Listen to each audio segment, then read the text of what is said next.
There's a pretty one, Ulysses.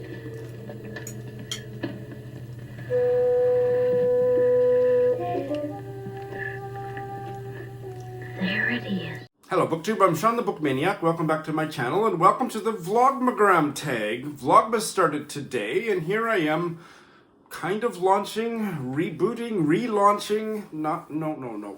Here I am, coming from behind. Oh dear, I'm getting myself into linguistic trouble here with an original tag that was co-created by Heather of Soggy Expat Book Nerd and I. She's giving me all the credit, but shame on her. She helped me really refine it and make it intelligible, or to the degree that it's intelligible, that is Heather's work.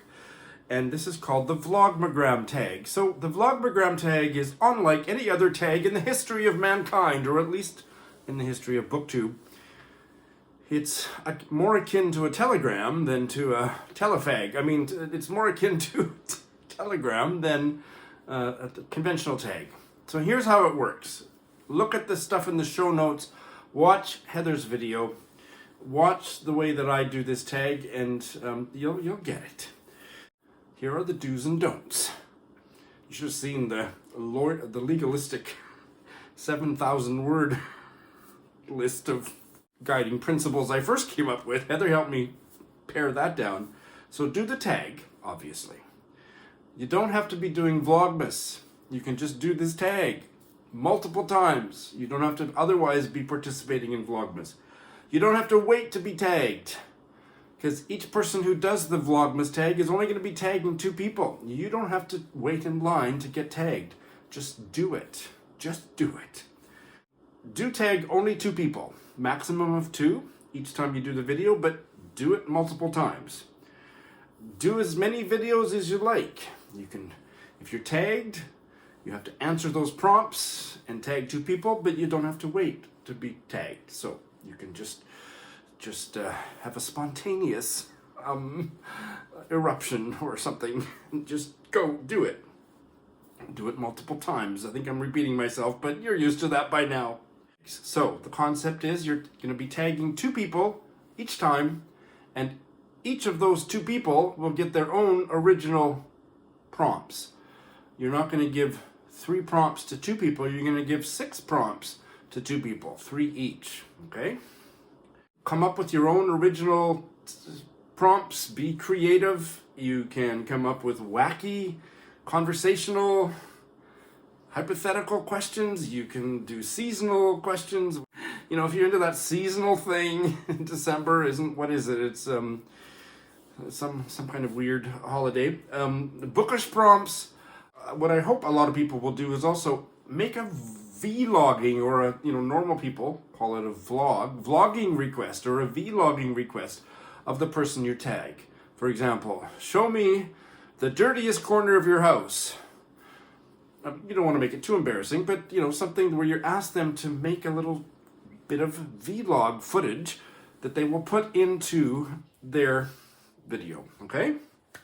Also include, this is, for those of you who are participating in Vlogmas, this is a good chance for you to get a quick and dirty, easy video out there. Include some of your random Vlogmas footage. Thread it through the video. I will be doing that. Whether you're participating in Vlogmas or not, give us some vlogs, people. Please do answer the Vlogmagrams you receive as promptly as you can, and always tag 2 people. 3 individual questions, 3 unique questions for each of the 2 people you tag. Please copy and paste these do's and don'ts. Okay, well that took me 4 minutes. Oh dear, I did my best to keep it short and snappy. And the last one, do repeat the sounding joy. And heaven. So I was tagged by Heather. So before I get into answering Heather's ridiculously existential prompts, I'm going to put in a little bit of footage. So here is why I don't have much exciting outdoor footage today. Here you go. This is why there'll be no outdoor footage in today's vlog. I think it's -20, and with the wind chill, -30. Instead, what do you think of this little baby? This is a souvenir from my Japanese life.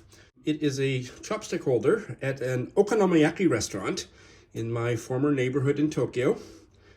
And the name of the restaurant is Baby Okonomiyaki. If you don't know okonomiyaki, it is kind of a cross between an omelet and a pizza. Japanese food, I love it. And my favorite okonomiyaki restaurant was the Baby Okonomiyaki restaurant in Tokyo. And this was the chopstick holder at every place setting, and you got to keep it every time. And I kept this from my last visit there in May of this year. And I'll just show you the books on this table that Mom said, "Are you sure you need this big coffee table? What are you going to use it for?" I said, "I need it for these books." So, here is a book I have 2 copies of. And I'm going to do a buddy read with a dear booktube friend. I'm going to send him a copy. There's the novel I didn't get to for Skoden 2022, but hope to get to it soon. These are actually a bunch of them that I didn't get to. Mama Sketch, a queer Cree memoir. This one I didn't put on my Skoden because it's not an Indigenous author, but it's a work of Indigenous history. Let's read it. And there's the Thomas King, the latest, no, I think the penultimate Thomas King novel. Dying to get to it too. Didn't get to this. I think it's a play by an Indigenous playwright, Drew Hayden Taylor. I think it's a play. Yes, it is. And a couple library books from the University Library I didn't get to for Skoden. I think I'll just have to take those back. Just picked this up from the library, another Alberta short story writer, Betty Jane Hagerat. Just picked this up from my library, Amina Kane's new little book on writing. Collected short stories by Stella Benson. Oh, I can't remember how I heard about this, but I did, and it's a memoir. No, it's a nonfiction account of a Jewish community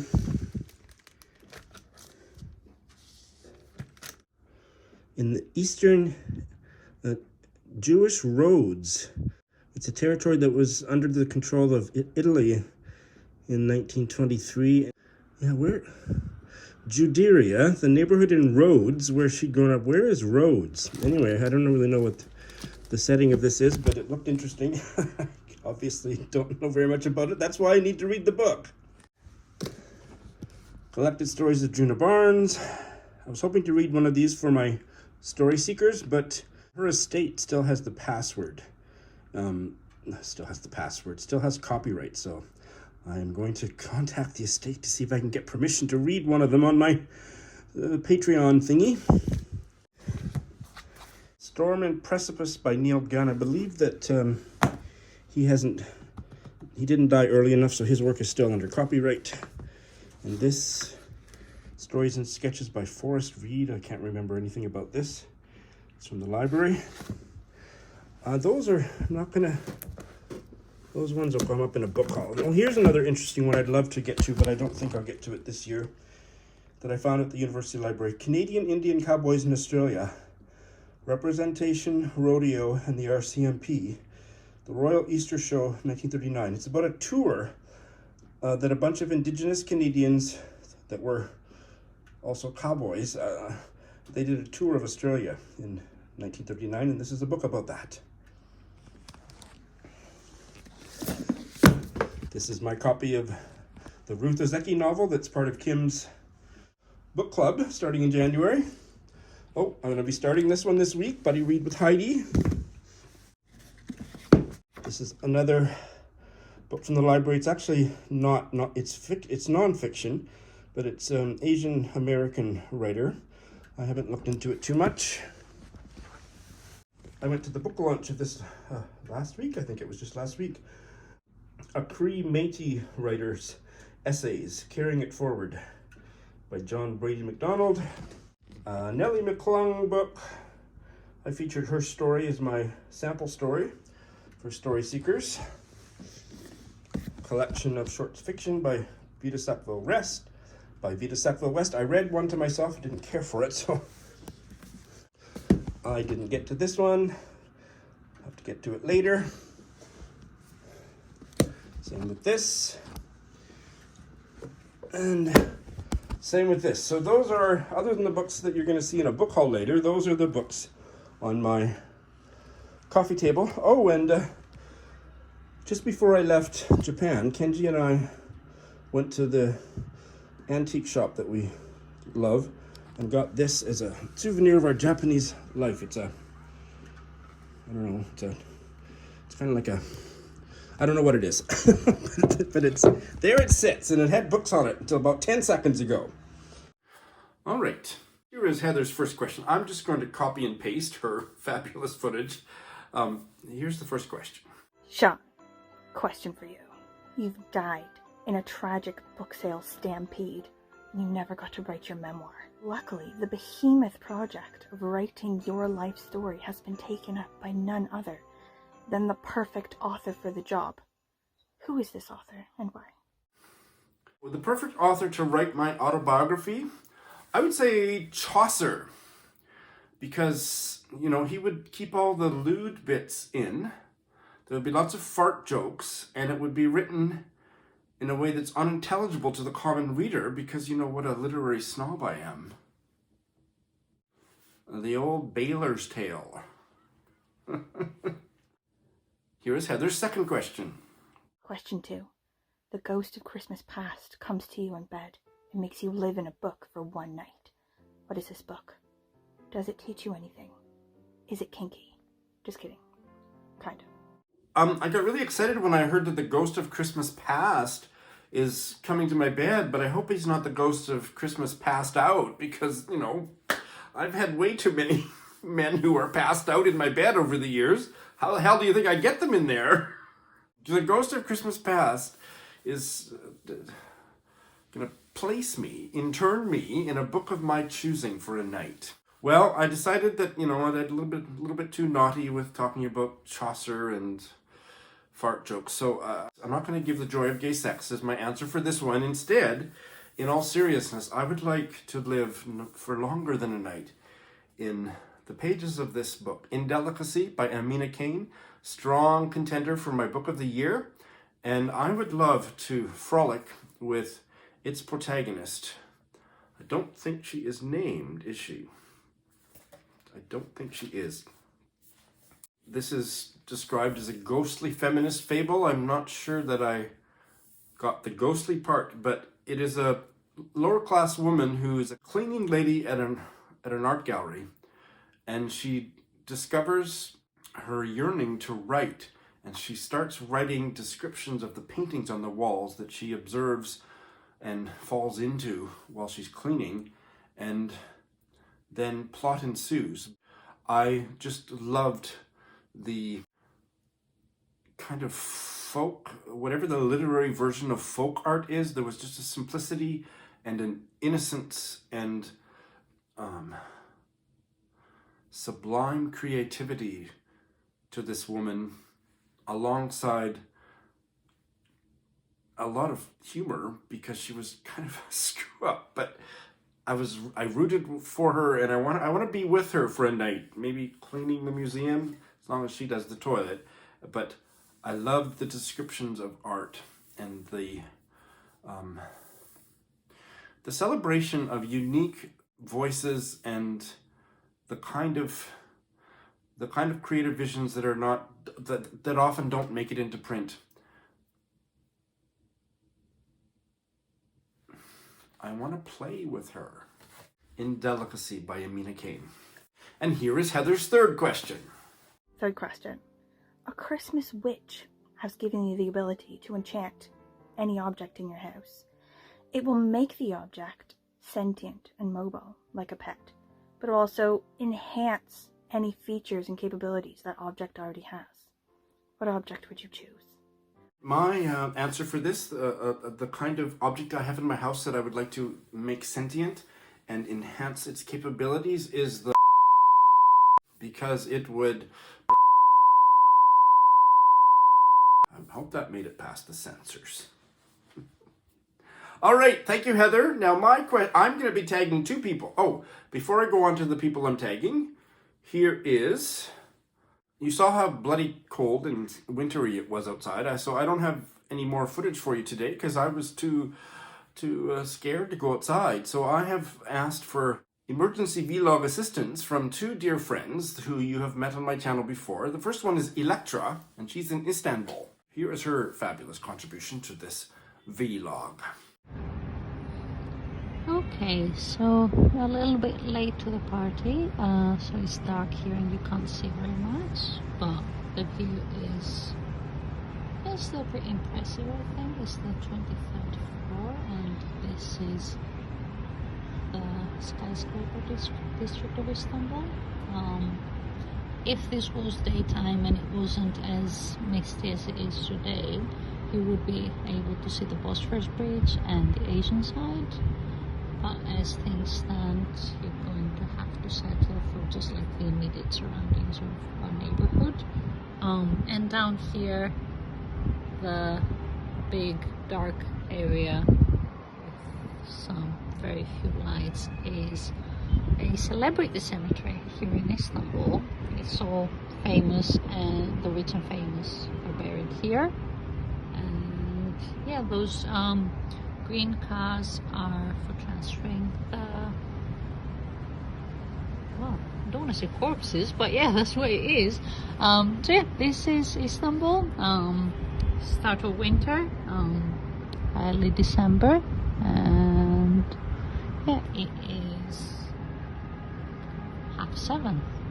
I miss you, and I hope we get to do this another time when I'm more prepared and I'm not just rambling on and on. Love you. Thanks, Electra. And I'm tagging Heidi of My Reading Life as my first taggee in this video. And Heidi, here are the 3 questions. The first one is a vlog request. I would like to see, and you can make this as long or as short of a vlog as you so choose, the main thing you own. Heidi is from Maine, the state of Maine, and I would like to see what it is that's the main thing she owns. Second one is, what is the worst Christmas present you have ever given and or received? If you want to give an anecdote about giving a terrible Christmas present and also the worst Christmas present you ever received, I'd like to hear both, but you can also choose one or the other. And finally, the third one, what is one of your bookish pet peeves? And it's preferably one that you haven't talked about on your channel for a while. Those are the prompts for Heidi of My Reading Life. Just before I tag the second person, here is footage from my dear cousin Lindsay, who, if you didn't know, because you probably didn't know, also has moved back from Tokyo to Canada recently. And here is some footage of her and her dad at the supermarket, a Canadian supermarket.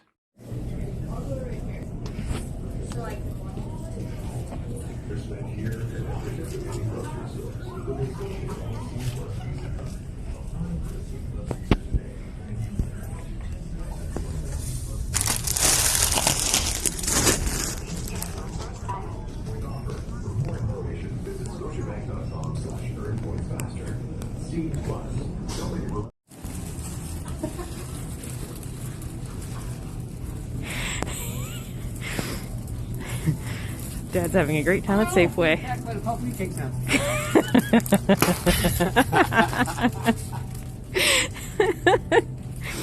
Oh, living the Safeway dream here. Trying to find eggs.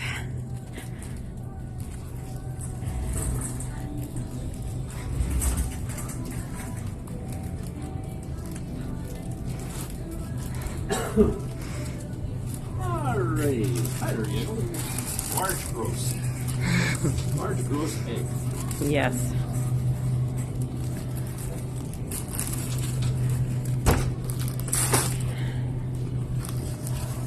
Play with my eggs.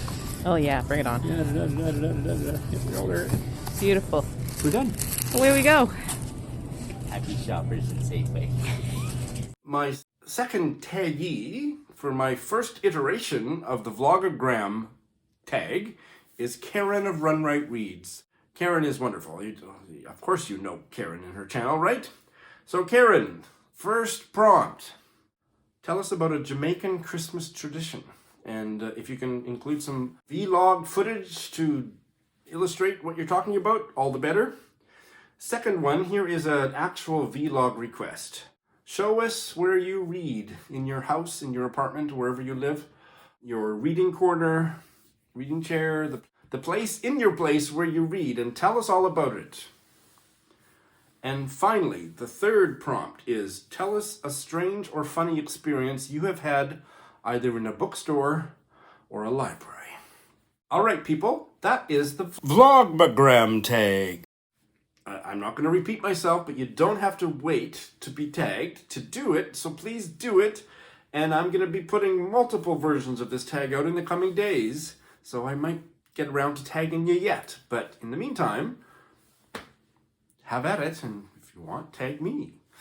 Thanks for watching.